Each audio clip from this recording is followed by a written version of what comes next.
Hi everyone, my name is Caleb Coles. I'm an Australian singer-songwriter. Today I'm going to be reacting to Morissette Amon singing Oh Holy Night. I love the Christmas season. I like celebrating Jesus' birth and everything that means. I like Christmas trees, the presents, the whole deal. And I like a lot of the Christmas carols. Not all of them, but Oh Holy Night I think is a brilliant song. I think the lyrics are wonderful. So I'm looking forward to hearing this performance from her. If you end up enjoying this video, make sure to subscribe. Let's just get straight into it. Merry Christmas, Rosalie.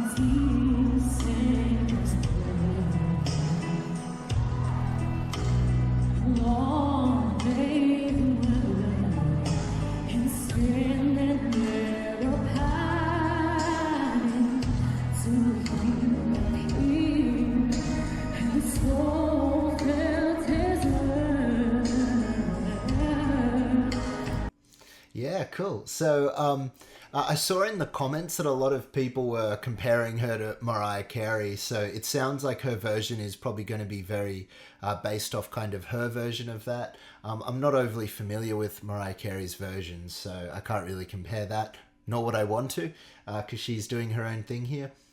It's really hard when you don't have proper fallback or when you don't have in-ear monitors, the little in-ear fallback systems. When you're in a mall, it sounds like it's in a mall environment, looks like it from the visuals and the sound, because it's often very echoey, and when you sing low, it can be really hard to hear your pitch properly, and I could tell that a little bit. A few of those lines were a little bit, so-and-so, but it's probably just more of a factor of her environment. Cool, let's keep watching.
Yeah, so it's in a bit of a lower key, at least it started that way. I can imagine that she's going to take it up another notch later on in the song.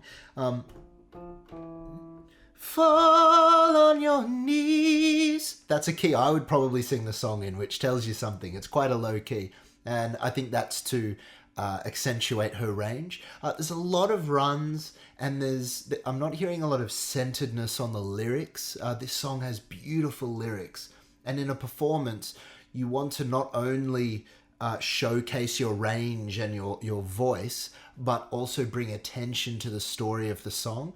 And so far, I'm not being drawn into the song. I feel like I'm watching a singer, and that's not bad, but that's just the way I'm feeling so far. So it'll be interesting to see where she takes it from here. So she goes higher now.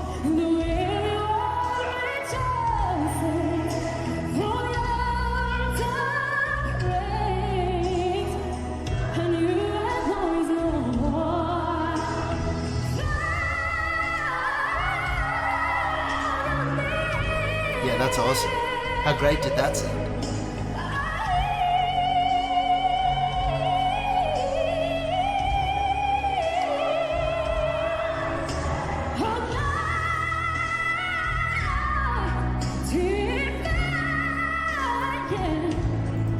I hate pausing it, but I need to there. So she took it up a gear, and that was awesome.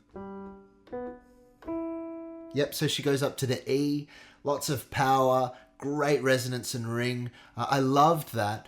And And then when she said, oh, here, she cracks into a head voice.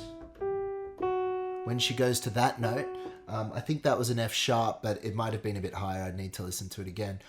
The only thing that got lost again is she skipped out singing the lyrics so she could do a big run there, but she didn't sing the words. And this song has beautiful lyrics.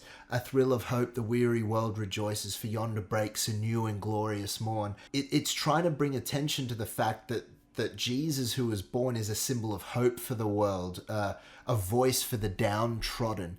And when you sing that, fall on your knees, hear the angel voices. It's calling you to listen. And when she sings a line and goes, oh, here, and then she does a big run and then skips the lyrics and skips to the next part, to me, it takes you out of the song and you're not thinking about you're not being wooed into this beautiful story. You're just paying attention to the singer. So that's the only thing I would say to her is it's brilliant to show off your voice and it's brilliant to have a great range, but you need to hold in tension your abilities with storytelling.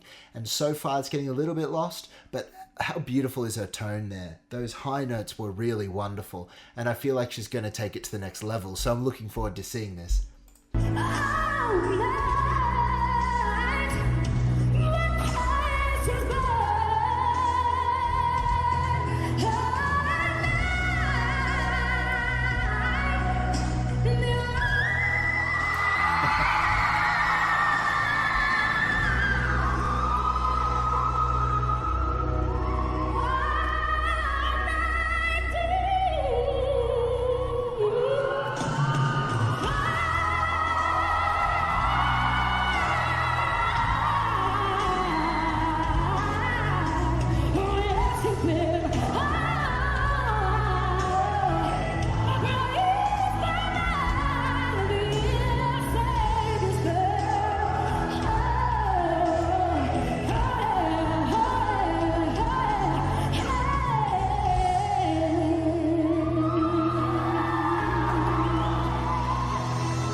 Yeah, great vocal performance. I think that her vocals are stunning. She cracked into that whistle note. I'm not sure if it was a B or a C, but it was around that. It wasn't a really high whistle note. In fact, for whistle voice, it was in the lower end of where this whistle voice starts. But it was still a really impressive note. To sing that song live and to be able to do that is phenomenal. The only thing, again, that I would say is those lyrics in the pre-chorus, fall on your knees, oh, hear the angel voices. I would have, if I were coaching her, and I have no right to because vocally she's on another level, but the only thing I would say as a songwriter is, I believe she's very young as well when she's performing this, but as you mature, you want to know when to showcase your range and your voice and do runs, and when to be centered and to draw people in through simplicity and through the power of the lyric. And I think in the pre-choruses, singing it very straight and beautifully is more powerful, and then allow yourself to do the runs at the end of the song. So you can still showcase your range and talent, but it's just picking where in the song you do that.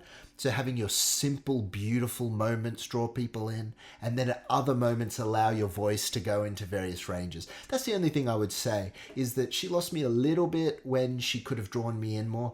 But again, that's not an ability thing. That's just a choice thing. And again, she's got to do what she does. She's got to showcase what she does best. And if it's doing it that way, that's completely fine. Again, her vocals were stunning. Her tone in that upper mixed voice is powerful. It's got that crystal clarity. She does that awesome crack thing she does with her voice. A little bit of gruff on the low end as well. Beautiful whistle voice. There's very few who can do what she does. And to be able to do it live perfectly like she does is really something wonderful to witness. I understand why she's got such a big following, because she does have so much talent. So I hope you enjoyed this video. If you did, make sure to subscribe. Thanks everyone. I look forward to seeing you all in the next video.